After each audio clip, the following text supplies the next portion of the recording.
Everybody, Rich with Prep You outside the bunker down in the family room.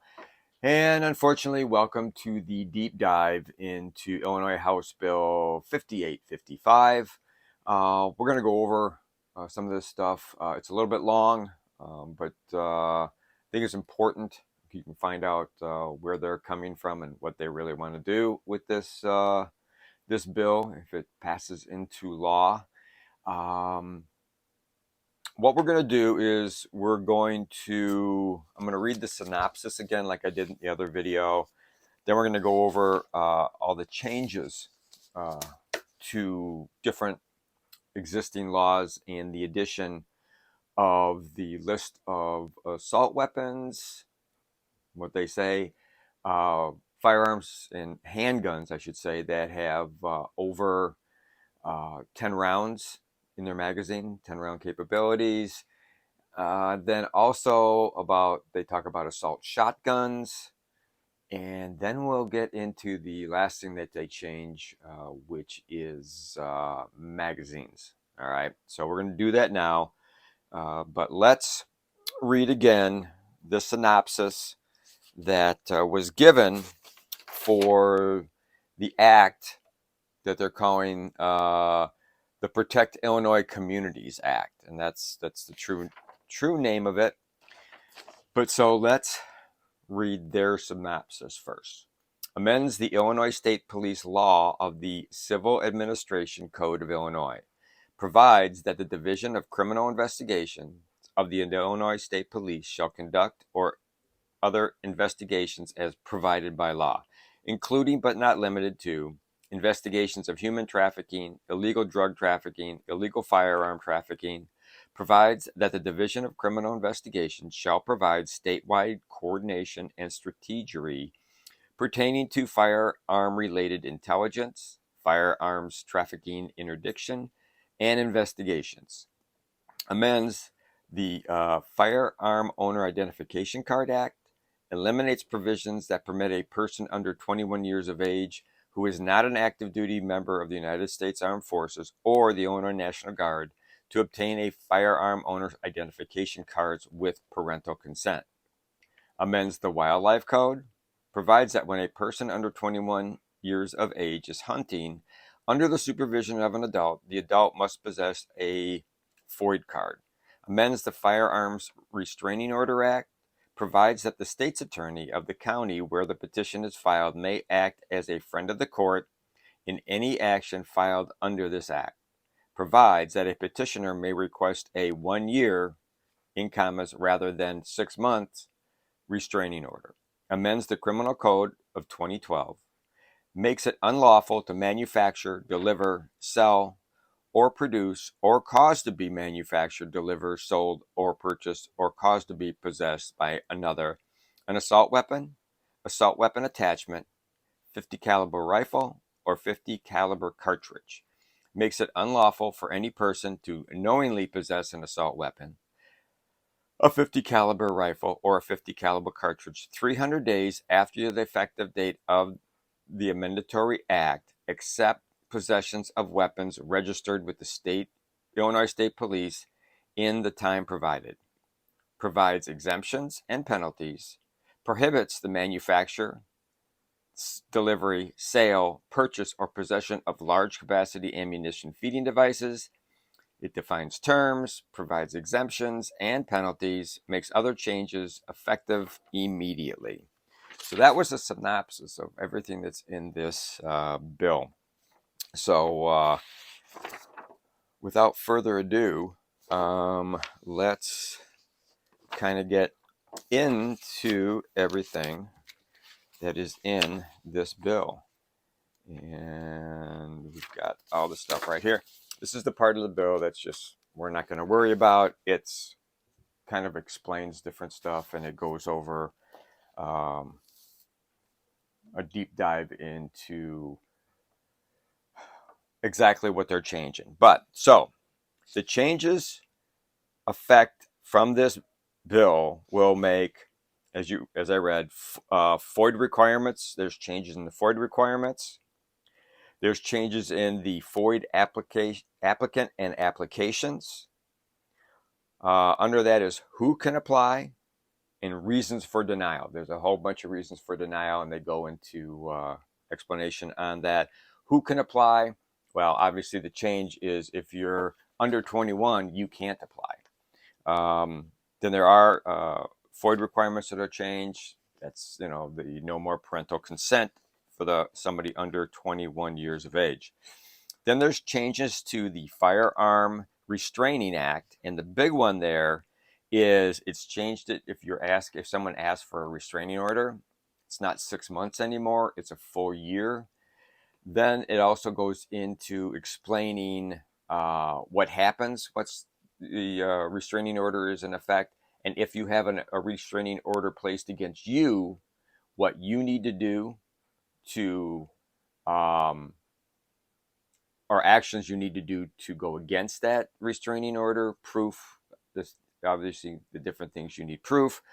It goes over in the restraining order what they can use for restraining for the Firearm Restraining Act, as like domestic battery, mental illness, when were you in a mental institution or under psychiatric care, what you have to do to prove that you're better now and able to get a FOID card.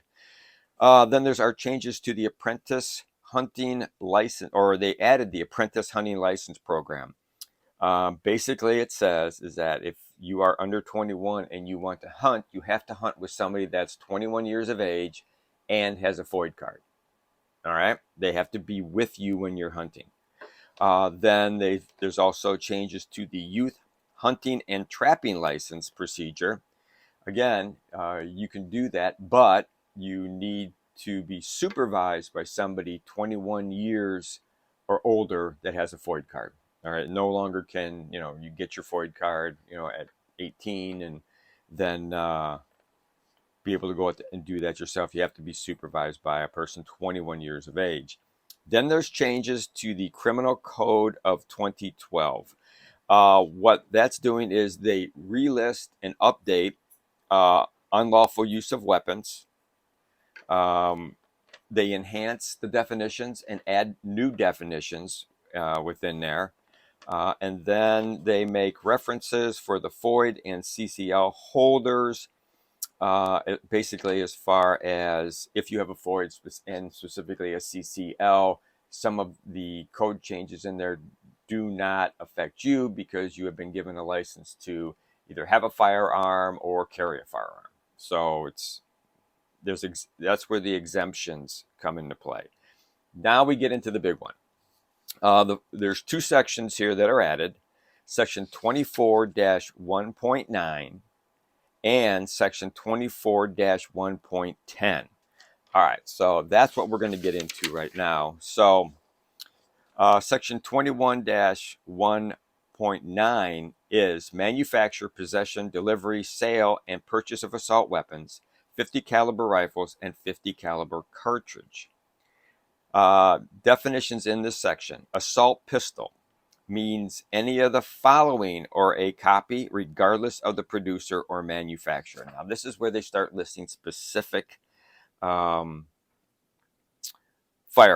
All right, so what they list are AA Arms AP9 pistol, Armalite M15 11.5 pistol, Bushmaster pistol, Australian Automatic Arms SAR type semi-automatic, Auto Ordnance Thompson M1 and 1927 semi-automatics, Barrett Light 50 cal semi-automatic, Beretta AR-70 type semi-automatic, Bushmaster semi-auto rifle, Calico models M100 and M900, CIS SR-88 type semi-auto, Claridge high-tech C9 carbines, Colt AR-15, CAR-15, and all imitations except Colt AR-15 Sporter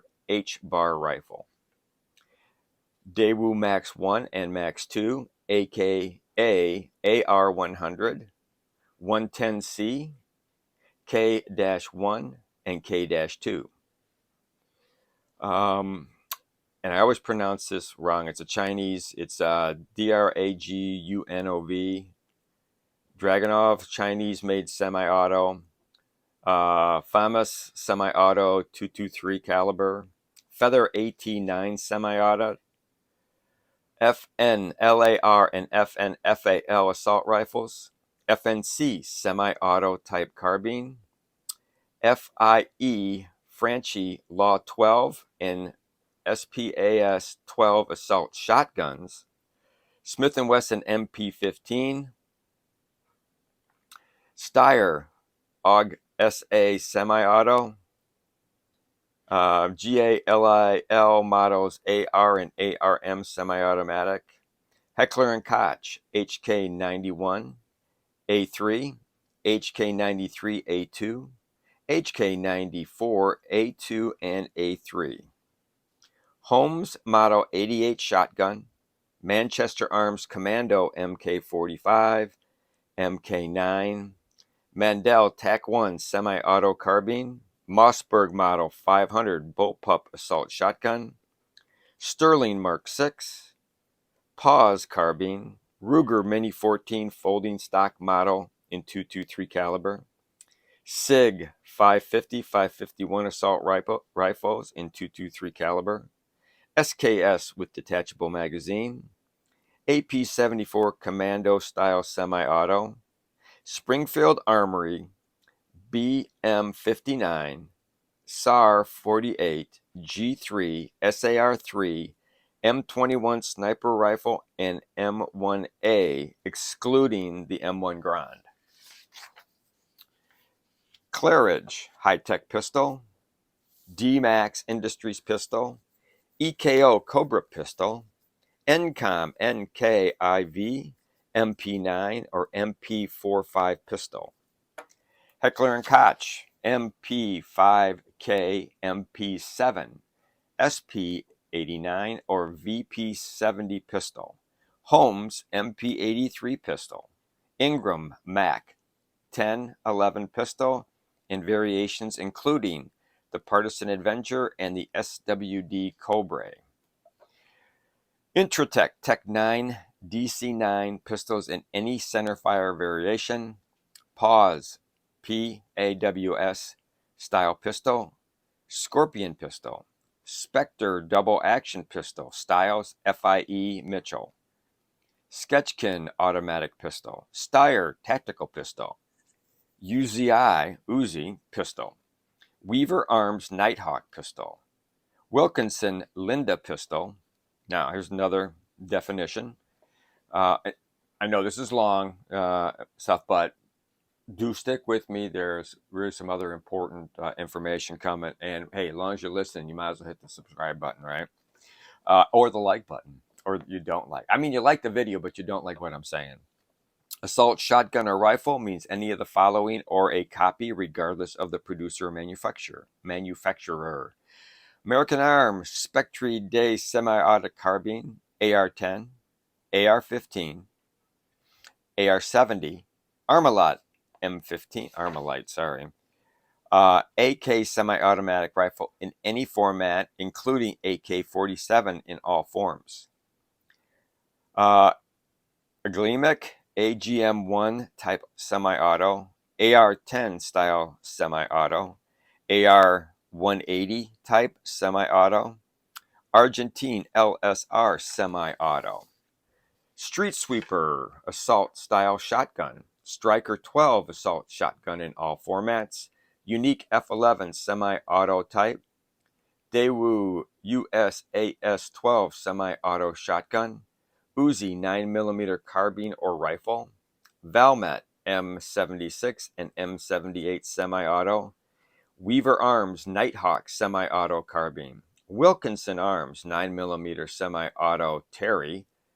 And next definition, assault weapon means an assault shotgun or rifle, an assault pistol, a semi-automatic center fire rifle that can accept a detachable magazine that it has at least one of the following. All right. A folding or telescoping stock, any grip of the weapon, including a pistol grip, a thumbhole stock, or any other stock, the use of which would allow an individual to grip the weapon, resulting in any finger on the trigger hand, in addition to the trigger finger being directly below any portion of the action of the weapon when firing. A forward pistol grip, a flash suppressor, a grenade launcher or flare launcher, a semi-automatic center fire rifle that has an overall length of less than 30 inches, a semi-automatic pistol that can accept a detachable magazine and has at least one of the following: an ability to accept a detachable ammunition magazine that attaches at some location outside of the pistol grip, a threaded barrel capable of accepting a flash suppressor, forward pistol grip or silencer, a shroud that is attached to or partially or completely encircles the barrel that permits the shooter to fire the firearm without being burned, except a slide that encloses the barrel, a second hand grip, a semi-automatic shotgun that has both of the following. Now, this is a shotgun that has both: a folding or telescoping stock, any grip of the weapon, including a pistol grip, a thumbhole stock, or any other stock, the use of which would allow the individual to grip the weapon, resulting in any finger on the trigger hand, in addition to the trigger finger being directly below any portion of the action of the weapon when fired.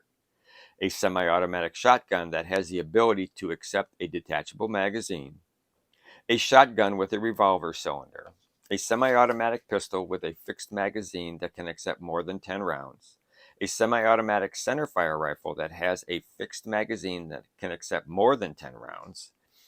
Assault weapon does not include, all right, this does not include any firearm that is manually operated by bolt, pump, lever, or slide action, is an unserviceable firearm or has been made permanently inoperable, is an antique firearm, uses rimfire ammunition or cartridges, or has been excluded as an assault weapon in Department of Natural Resources rule. The Department of Natural Resources shall have the authority to adopt rules to further define exclusions of assault weapons.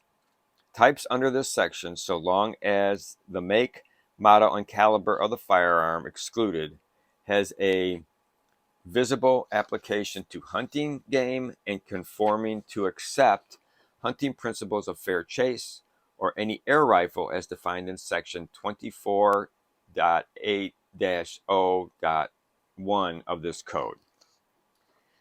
In this section, a firearm is considered to have the ability to accept a detachable magazine unless the magazine or ammunition feeding device can only be removed through disassembly of the firearm action. Assault weapon attachment means any device capable of being attached to a firearm that is specifically designed for making or converting a firearm into any of the firearms listed in paragraph 1 of this subsection A. Antique firearms has the meanings ascribed to it in 18 USC 921A16. 50 caliber rifle means a center fire rifle capable of firing a 50 caliber cartridge. The term does not include any antique firearm, any shotgun, including a shotgun that has a rifle barrel, or any muzzle loader which uses black powder for hunting or historical reenactments. And that answers one of the questions. One of my subscribers sent me. Does that mean I can't do for muzzle loading? You can. All right, it excludes it right there, so you can. A 50 caliber cartridge means a cartridge in 50 BMG caliber, either by designation or actual measurement, that is capable of being fired from a semi-fire rifle. The term 50 caliber cartridge does not include any memorabilia or display items that is filled with a permanent inert subject or that is otherwise permanently altered in a manner that prevents ready modification for use as live ammunition or shotgun ammunition with a caliber measurement that is equal to or greater than the 50 caliber. Detachable magazine means an ammunition feeding device that can be removed readily from a firearm without requiring disassembly of the firearm action or without the use of a tool including a bullet or cartridge. Locking mechanism means secured by a device or mechanism other than firearm safety, designed to render a firearm temporarily inoperable, or a box or container capable of containing the firearm, and that can be secured by lock. The Illinois State Police shall take all steps necessary to carry out the requirements of this section within 180 days after the effective date of the Amendatory Act of the 101st General Assembly, except as provided in subsections D, E, and G, or on or after the effective date of this Amendatory Act of the 101st General Assembly. It is unlawful for any person within this state to knowingly manufacture, deliver, sell, or purchase, or cause to be manufactured, delivered, sold, or purchased, or cause to be possessed by another an assault weapon attachment, 50 caliber rifle, 50 caliber cartridge, except as otherwise provided in subsection E, and 300 days after the effective date of this Amendatory Act of the 102nd General Assembly. It is unlawful for any person within the state to knowingly possess assault weapons, 50 caliber rifles, or 50 caliber cartridge. This section does not apply to a person who possesses an assault weapon, 50 caliber rifle provided by subsection D of this section before the effective amendatory date of the 102nd General Assembly, if the person has provided in a registration affidavit, under oath or affirmation, and in any form and manner prescribed by the Illinois State Police, on or after 180 days after the effective date of this Amendatory Act of the 102nd General Assembly, but within 300 days after the effective date of the Amendatory Act of the 102nd General Assembly. So, if it goes into law and it's not challenged, 180 days, after 180 days, if you already own these firearms or these items, you can submit a form to the state police. I'm sure it'll be out there somewhere, stating that you're registering that thing, but before 300 days. After 300 days, you're done. You're in violation of this act if you go beyond 300 days or you don't register it. And by registering it, it means your name, date of birth, your firearm owner identification card, the make, model, caliber, and serial number of the weapon, and proof of a locking mechanism that properly fits the weapon in the form of that the weapon is owned by the person submitting the affidavit, and that the affidavit owns a locking mechanism for the weapon. The affidavit form shall include the following statement put in bold type. Warning: entering false information on this form is punishable as perjury and under section 32-1 of the Criminal Code of 2012. So, if you already own it, you own it. Okay, so again, back to the black powder, you don't have to worry about it. Okay, you're exempt. But if you own any of these assault weapons or attachments, they're telling you after 180 days, but before 300 days, you have to tell the state you own it. Even though the state and the federal government probably know you own it anyhow, because you got a background check and you did a 4473, you got to do it again. All right. So then there's a section here that goes into, again, about the beginning 300 days after the effective date of this Amendatory Act, the person with a registered assault weapon or 50 caliber rifle may transfer the assault weapon or 50 caliber rifle only to an heir, an individual residing in another state, maintaining it in another state, or a dealer licensed as a federal firearm dealer under Section 923 of the Federal Gun Control Act of 1968. Then within 10 days after the transfer of the weapon, except to the heir, the person shall notify the Illinois State Police of the name and address of the transferee and comply with the requirements of subsection B of Section 3 of the Firearm Owner Identification Card. The person to whom the weapon is transferred shall, within 60 days of transfer, complete an affidavit and pay the required registration fee under this section, which is $25. All right, so can't sell it to your neighbor. Can't sell it to the guy down the street. Can't sell it to the buddy at the range. You can sell it to the range.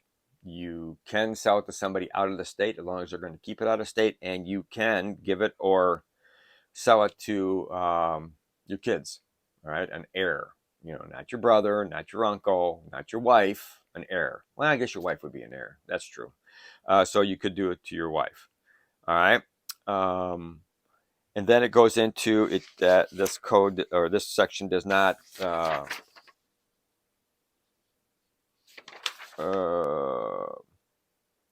this section does not apply or affect any of the following: peace officers,